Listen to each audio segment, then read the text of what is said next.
Paul naît à Rome au IVe siècle, dans une famille aristocratique. Elle est mariée, elle a des enfants, elle vit dans le confort, les relations, l'influence. Puis elle devient veuve. Et là où beaucoup se replieraient sur la sécurité, elle s'ouvre à quelque chose de plus grand. À Rome, elle rencontre un prêtre exigeant, brûlant, parfois tranchant, Jérôme. Il n'est pas tendre, mais il est habité. Il appelle à une foi vraie, sans décor, sans compromis. Paul l'écoute, et surtout, elle le suit. Cette veuve romaine devient disciple. Pas disciple de façade, disciple au sens fort. Elle apprend, elle sert, elle se dépouille, elle s'engage. Et bientôt, elle prend une décision que personne ne comprend. Partir. Quitter Rome. Quitter ses palais, ses habitudes, son rang. Quitter même une partie de ses attaches familiales, avec une douleur réelle, déchirante. Elle se met en route pour la Terre Sainte. Elle veut voir les lieux de l'Évangile, non pas comme une touriste, mais comme une croyante qui cherche Dieu à genoux. Arrivée à Bethléem, Paul ne se contente pas d'admirer. Elle construit, elle fonde, elle met sa fortune au service des pauvres, des pèlerins, des malades. Elle établit des monastères, dont un pour les femmes, où la prière devient une respiration quotidienne. Avec sa fille, Eustochium, elle fait de cette terre une maison de silence, d'étude et de charité. Et c'est là que son amitié avec Jérôme devient un acte spirituel puissant.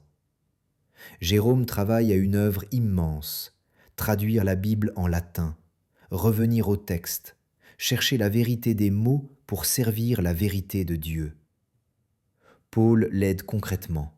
Elle soutient, elle organise, elle finance, elle encourage. Sans elle, l'œuvre de Jérôme aurait été bien plus fragile. Mais il ne faut pas se tromper.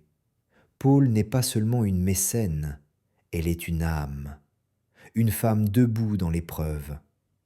Car sa vie n'est pas un conte de sainteté facile.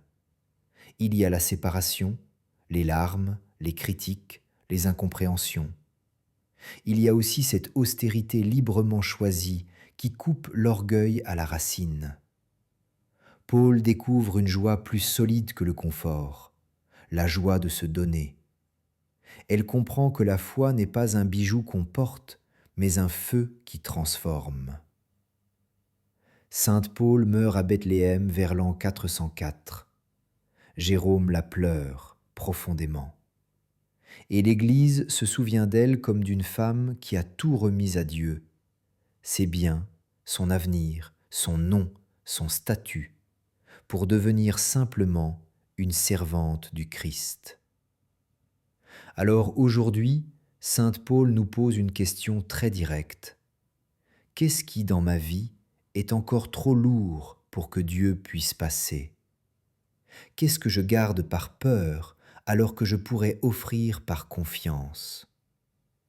Et si la sainteté, ce n'était pas d'abord faire plus, mais s'attacher moins, afin d'aimer mieux? Sainte Paul, toi qui as connu la perte et le deuil, toi qui as traversé la séparation et les larmes, apprends-nous à ne pas nous accrocher à ce qui passe.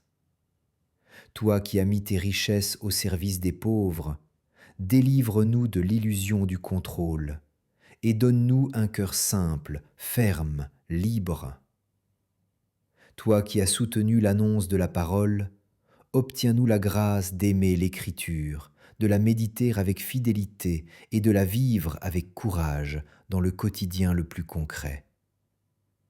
Seigneur Jésus, par l'intercession de Sainte Paul, fais de nous des artisans de paix, des serviteurs humbles et des témoins fidèles, même quand cela coûte.